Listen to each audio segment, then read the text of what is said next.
Sangrur church से, local जगह से आएगा, लोकल घरों से आएगा। हालेलुया। किया कभी आपने ऐसा? ना भाई आपने सेव कहीं कभी ऐसी?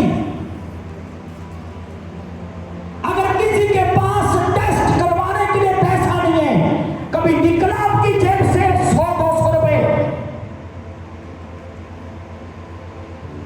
अगर कोई पूरी तरह से बीमार है, आपके पास पैसा भी नहीं है, कपड़ा भी नहीं है, खाना भी नहीं है, कभी आधा घंटा जाके किसी माता की टांग दबाई है आपने? किसी का सर दबाया कभी 10 मिनट जाकर आपने?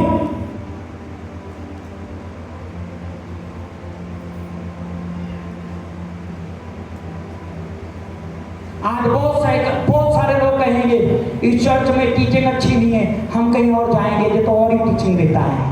पर ये मेरी टीचिंग नहीं है, ये माई टीचिंग नहीं है, ये जीसस टीचिंग है, यीशु मसीह की शिक्षा है।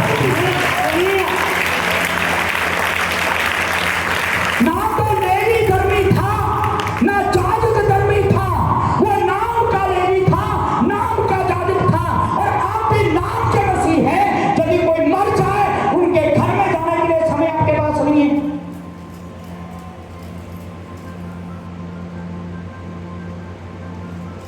यदि एक विश्वासी की अंतिम प्रार्थना हो, वहां जाने के लिए समय आपके पास नहीं है।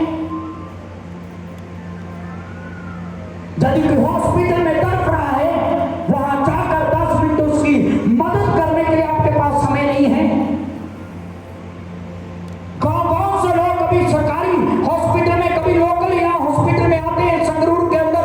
कभी किसी फैमिली ने प्लान नहीं किया कि ब्रेकफास्ट हम लेके जाएंगे, लंच तुम लेके आना, डिनर तुम लेके जाओगे, और उनका खाना गांव से नहीं आएगा, हम इधर से देंगे। क्योंकि 50% संगरूर में रिवर ऑफ के चर्च के लोग रहते हैं।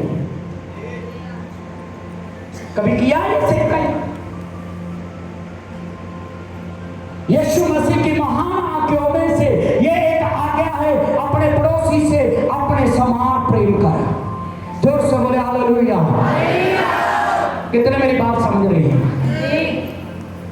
तो जैसे ना तो जाजक धर्मी था प्रभु की नजरों में, ना लेवी धर्मी था, आप भी धर्मी नहीं है, ना बहन धर्मी है, ना भाई धर्मी है, जब तक आप अपने पड़ोसियों पर दया नहीं करते। अपने पड़ोसी कौन है?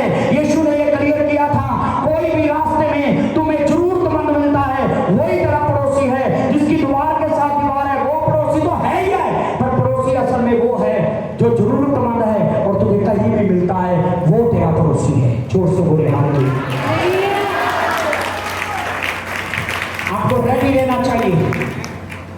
पिछले दिनों मैं और रीटा और शरण, हम तीनों एक गांव में गए।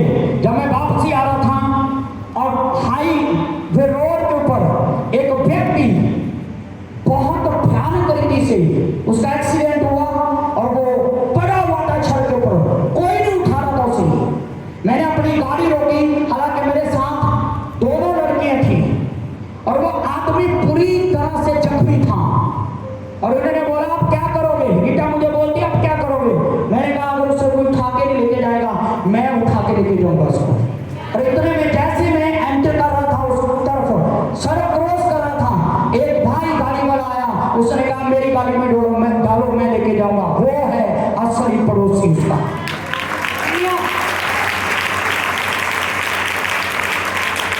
हालेलुया। आपको पता है मेरा एक हाथ अच्छे से काम नहीं करता, फिर भी उस व्यक्ति को कार में डालने के लिए मैंने उसकी हेल्प की। मेरे कपड़े भी खून से थोड़ा खून लग गया था, मैंने परवाह नहीं की। आपको परमेश्वर के वचन मानने के लिए 100% अपने आप को प्रभु के सामने समर्पित करना है, समर्पित करना है प्रभु के सामने। हालेलुया।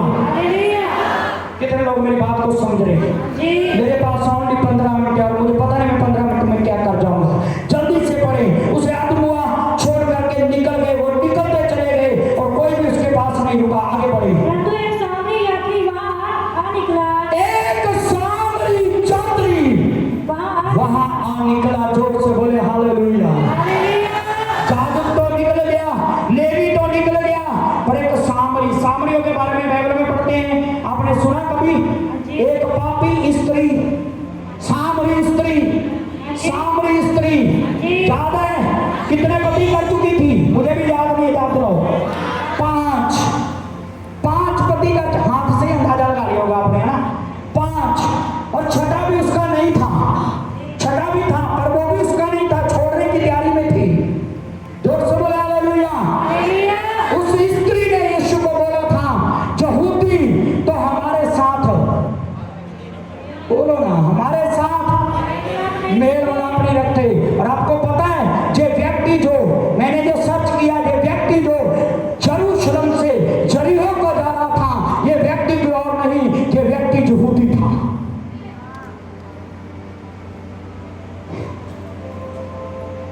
मुझे लग रहा है मैं ऐसे लोगों को प्रचार कर रहा हूं जिनको हिंदी समझ नहीं आती। इतना गहरा प्रकाशन बता रहा हूं आपको। ये व्यक्ति जो मुआ किया पड़ा था, ये यहूदी था। और यहूदी और सामरी आपस में बरतते नहीं थे, इनका कोई मेल नहीं था। मालूम है क्यों? क्योंकि यहूदी लोग सामरियों को कुत्ते की तरह समझते थे, बेकार, नीच।